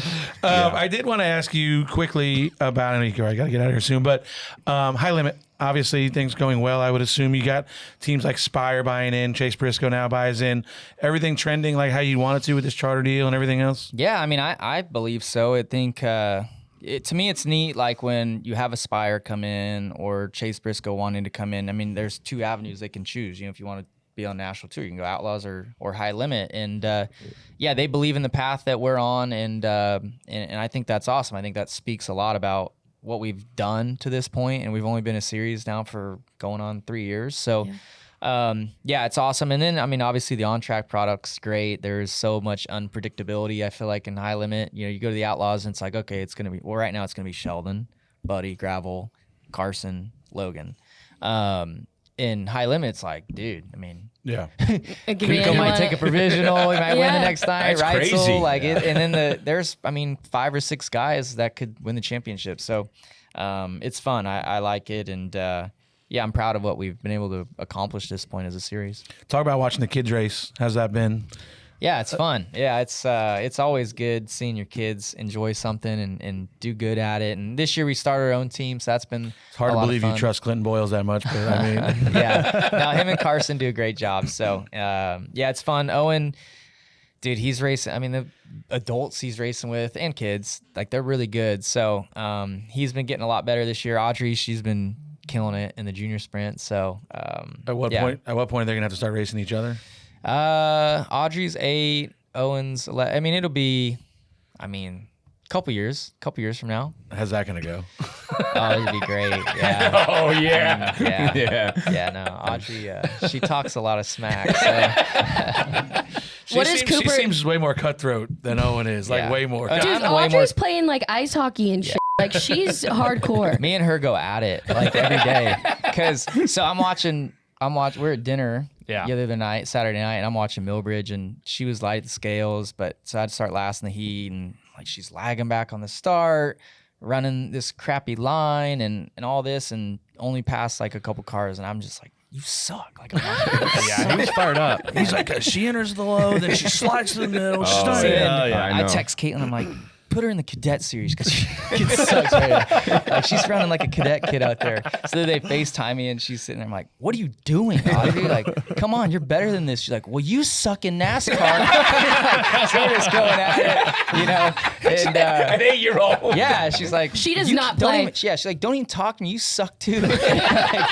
So, but yeah, like backing up to Knoxville the week of Iowa, I was winning, you know, because all this time I've been, you know, she'll have a tough race or I'm just hard on her to be hard on her. She's like, well, I've got more wins than you this year and blah, blah, blah. So I went on that heater. I'm like, what are you going to do? You're going to have to win to catch me.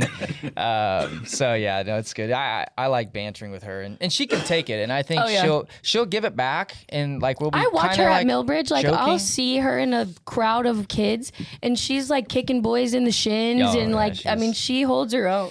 Yeah. No, she's tough, but, she's good because she can she'll be going a little bit too much at me and she'll think we're like joking and I'm like, no, I'm not right now. Like, you should. Okay, sorry. Yeah, so it's good. But Owen, like, he's more sensitive, so you gotta be soft with him. That's good. Sweet. Evan, did you have your booth question or are we gonna keep ripping? Yeah, this is, I know you talk about this on the flow after the sprint car stuff, but for the people that don't know, can you talk a little bit about Paul Silva and like what makes him so good at what he does?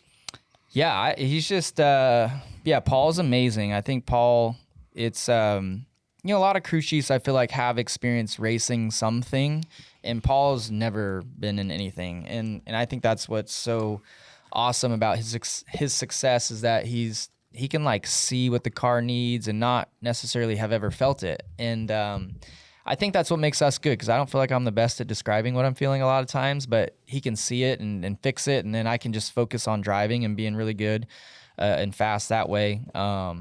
He's done this for a living since he was 18. He's been a car owner. So for him to build his team and have the success and win every big race there is out there is amazing to me, and I'm super proud of him and Trevor too. I mean, they're a duo, Trevor Canales, and yeah, we do it also as a part-time team. I think that's also amazing. So always enjoy getting to work with Paul. He reminds me a lot of Cliff in a much more like introverted way, but how serious they take their role and their job. So I'm very lucky to be with both Paul and Cliff. But it's I don't know. He's just the best. Yeah, I just wish he would shut the fuck up sometimes. I mean, the guy. Yeah, you can never get the guy to stop talking. Yeah. I mean, it's just. What's next?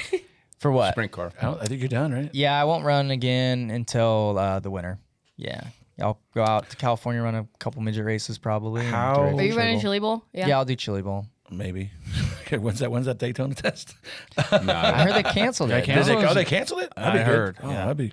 Now I go to Chili Keep Bowl. up. I think DBC goes Chili Bowl. That's what we should do. How pissed off was Trevor that you stole his ride? I mean, yeah, I took a second start in the Knoxville Nationals from him. No, I think they were all happy that we were able to make it back. A lot, I wasn't expecting to get back there to have a chance to add another Knoxville Nationals. I think it, Paul going from getting 15 grand to 200 grand goes a long way. So I know he was pumped. For sure. All right, DBC picks. Freddie, you won. Congrats. I don't even know what the standings are. I am going to take Noah Gregson. Stenhouse. Gregson. Oh, you house. Who's up next? You guys can talk it out. If I'm looking at this list, I'm thinking Todd Gillen. Yeah, it was Todd or Custer. Yeah. Damn, Custer didn't catch anybody a break lapping him the other night. But 5 to go. Todd's in a blue oval for. Okay, we'll go with Custer. What? No. I was serious.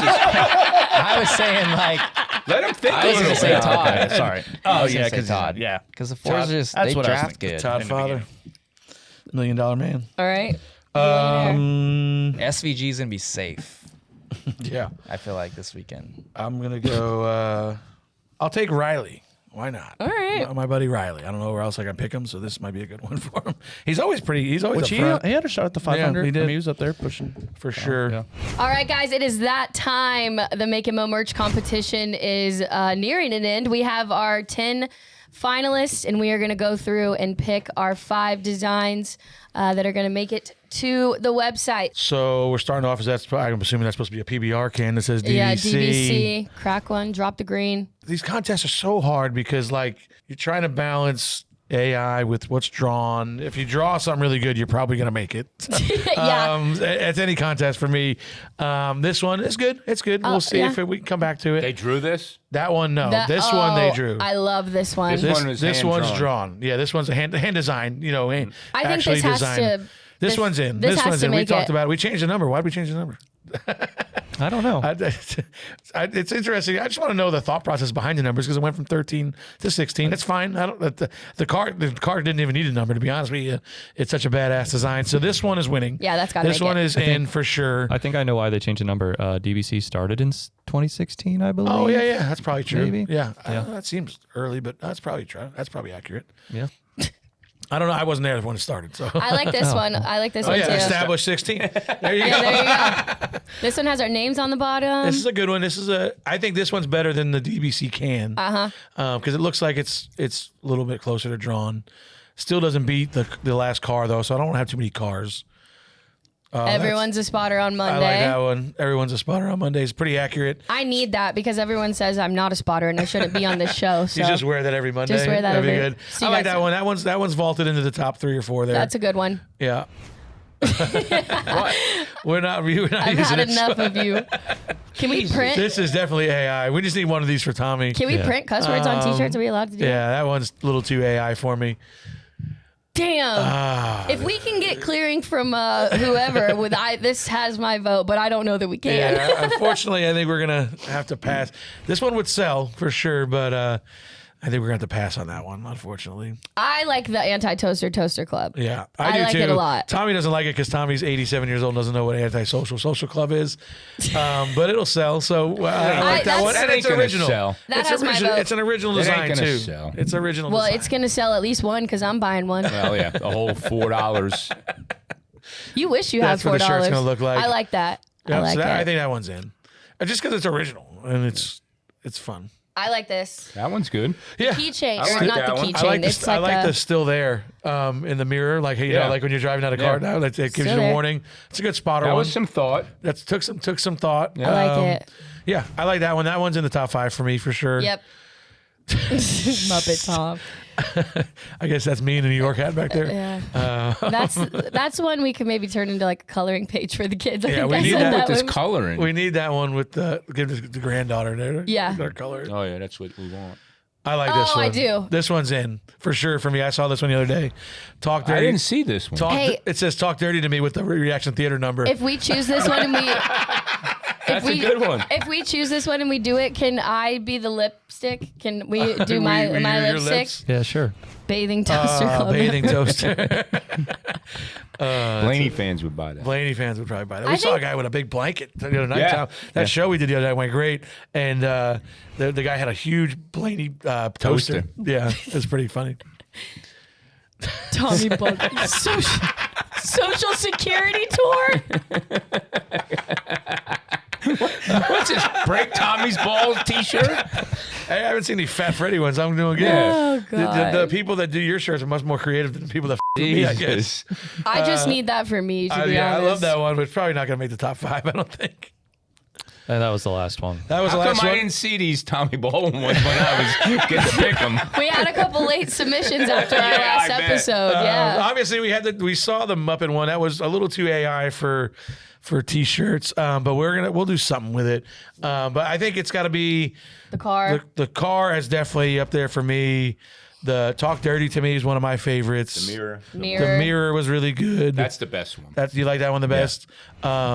The antisocial, social, or Talk anti-toaster. dirty, I toaster. like to talk dirty. Yeah, there was another one. What am I missing? Everyone's a spotter on Monday. Everyone's a spotter on Monday. So those will be the 5 for sure. And then, like Top we said, 3 win cash. So Well, it we get doesn't to even. pick the 5? We just No, did. we just did. I'm saying we right now we're picking. We That's just what we picked just those did, yeah. 5 are going to be the ones that are going to go on sale when? Top 5 designs go live on August 26th at 11 a.m. on the Dirty Mo Media merch store, and they will be live for 14 days, so 2 weeks. Yeah, make sure you get your purchases in. Top 3 win, cash prize for all 3.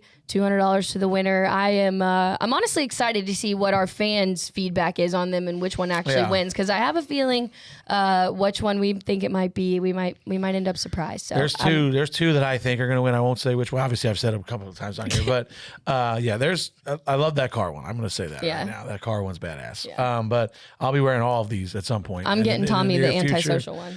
And then we're going to have that Tommy. Me and you just need that Tommy Baldwin Social Security.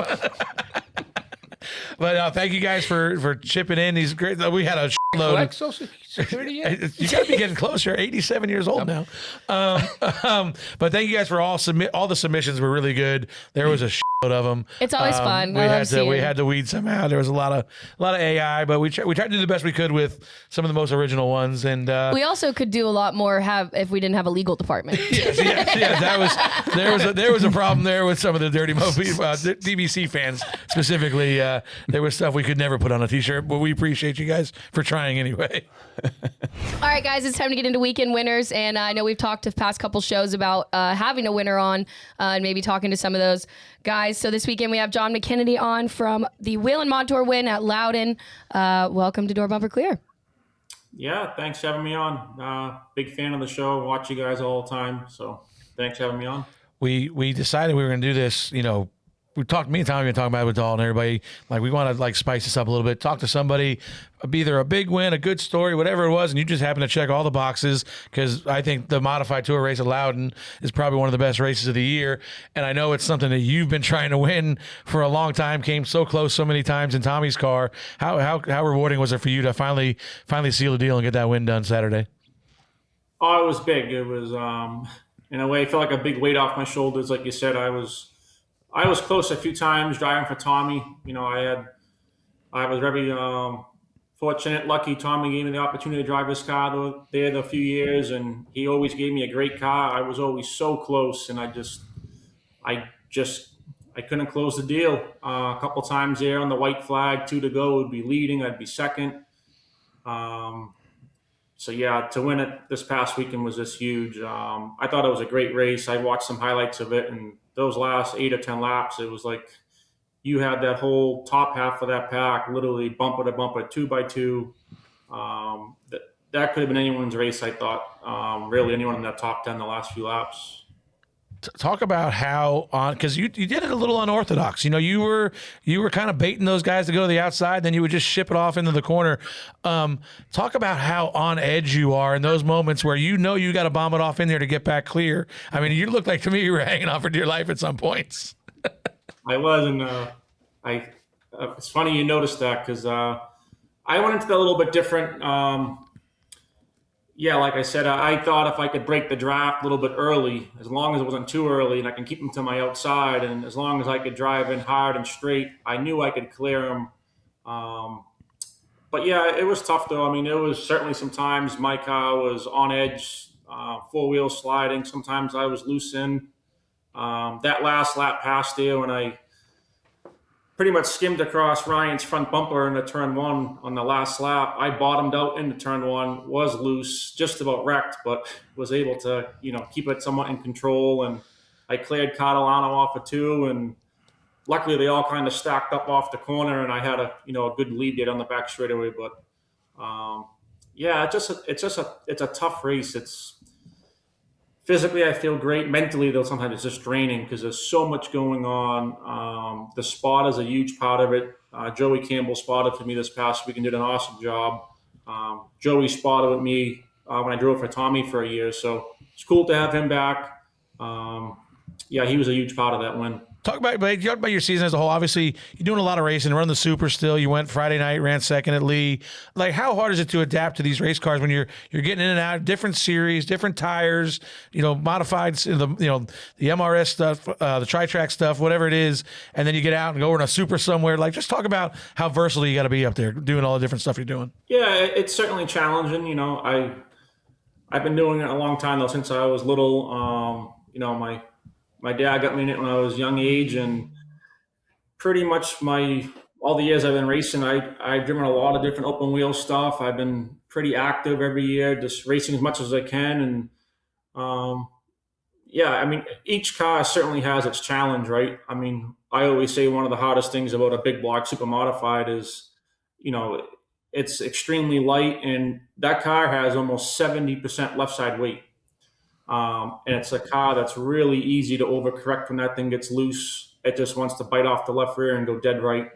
The modified too is a challenging car, fairly heavy, low downforce, sometimes easy to overdrive, a lot of slipping and sliding. So each car has their challenges. And yeah, I just thought I've been fortunate, and I worked really hard at this my whole life. This is, I've been fully committed to it. This is what I want to do. And, I've been lucky to be able to adapt to all these cars and have good success. Some guys can do it. Some, a lot of them can't. But I guess I'm lucky enough I can kind of bounce around and be pretty successful.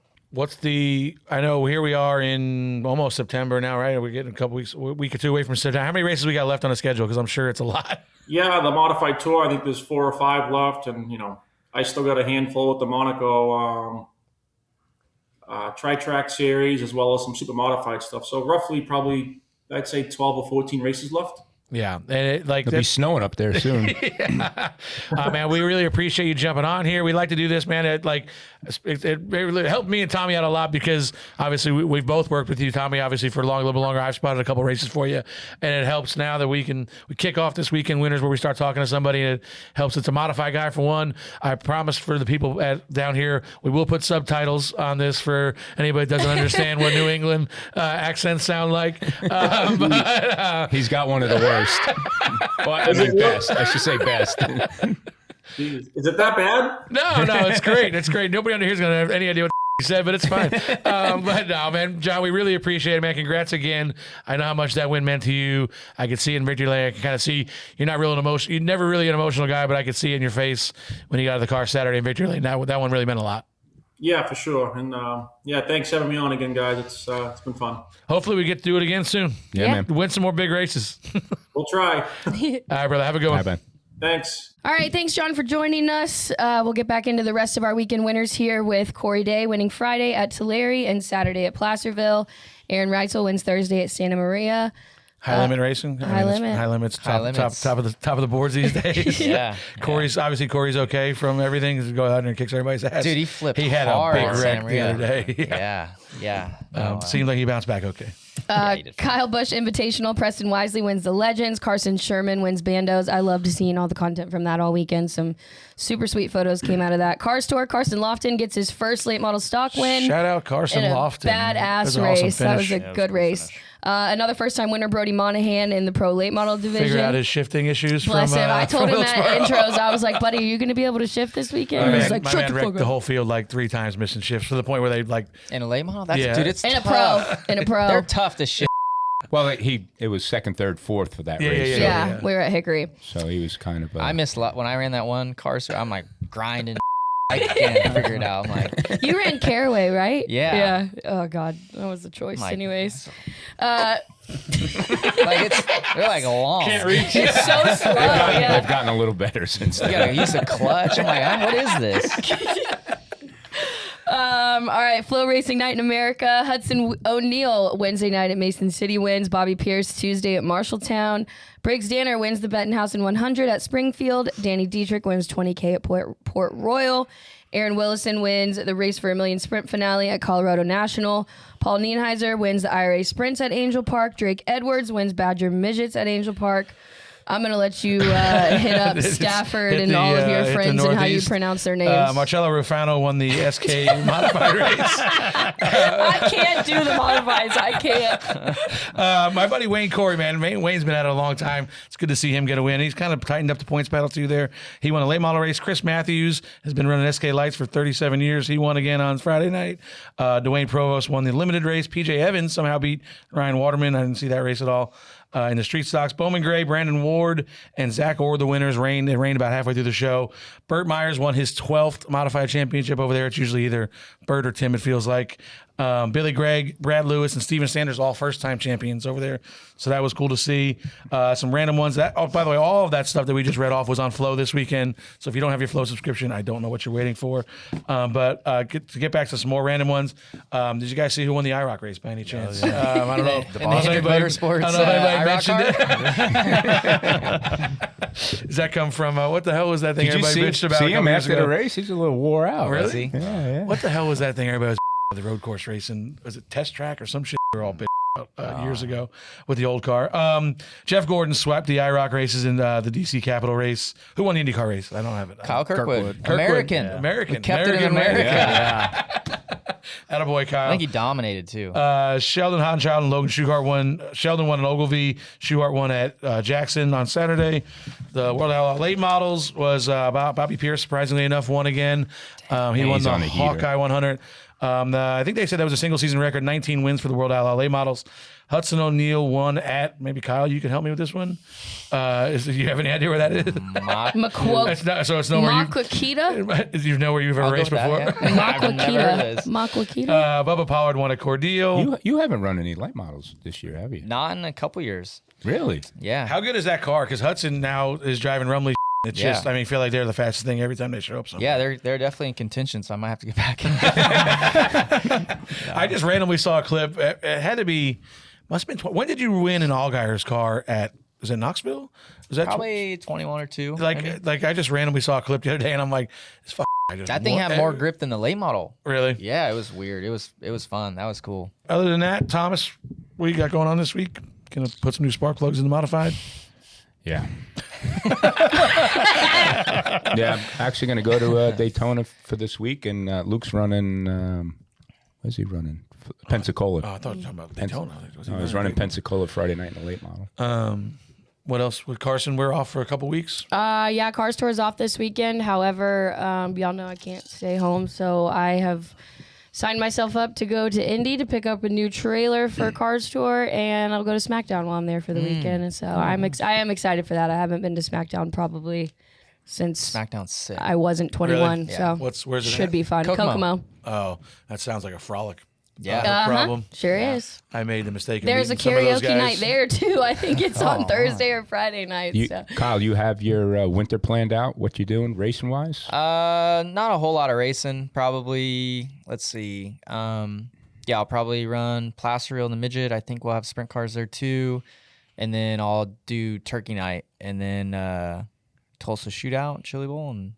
It's a month. That's 4 weekends, right? Yeah. Are you going to race the shootout, or are you just going with the kids? No, I'm definitely racing. Oh, you're definitely racing. No. Can't go. You can't just go and not I race. was going to say, for someone like you to sit in that building all week long, and you might as well just race. I mean, I kind of like the shootout more than Chili Bowl, honestly. It's fun. As a driver, from a driver's side of it, because you're on track like multiple times every day. Chili Bowl, I race Monday, and I leave, and I come back Friday. So, yeah, I like the shootout. That's fun. Tyler, what you got going on this week? Anything good? Were you singing? Singing, yeah. Where you singing? Karaoke this week? Where are we going? Saeed's or? No, he's got to go to Oyster Pub and sing. Yaya's is good karaoke. Yeah. Oyster Pub, there's no karaoke. Grandview. Well, he'll be singing. There. Yeah. I don't think. No karaoke. Anybody's a karaoke. I've heard people singing in there, but I don't think it's karaoke. I was going to say. Anywhere's a karaoke bar if you try hard enough. Yeah. I don't know. We probably won't have time. It's only Night one day. races. One day show. No. or one day in and out one day. Yeah. So yeah, we'll get a tour going. I'll get the dates and we'll get it out there. Talladega, Saturday night, right? Well, you can start posting. I got the dates on the shirt. I was gonna say print gotta them. look. I've never heard of New Mexico Albuquerque Speedway, but no. Thank you guys for joining us. We appreciate it. Hopefully, this won't be the last time. If it works out Saturday where you win, or you'll have to. Frequent come back next week before every speedway race. But no, thank you guys a lot, Tyler. Thank Appreciate you. it. We'll have you back for sure multiple times now that you're permitted. Yeah. Kyle, we'll drag you in here whenever you want to. But thank you guys for listening. We'll be back next week. We're out. Bye.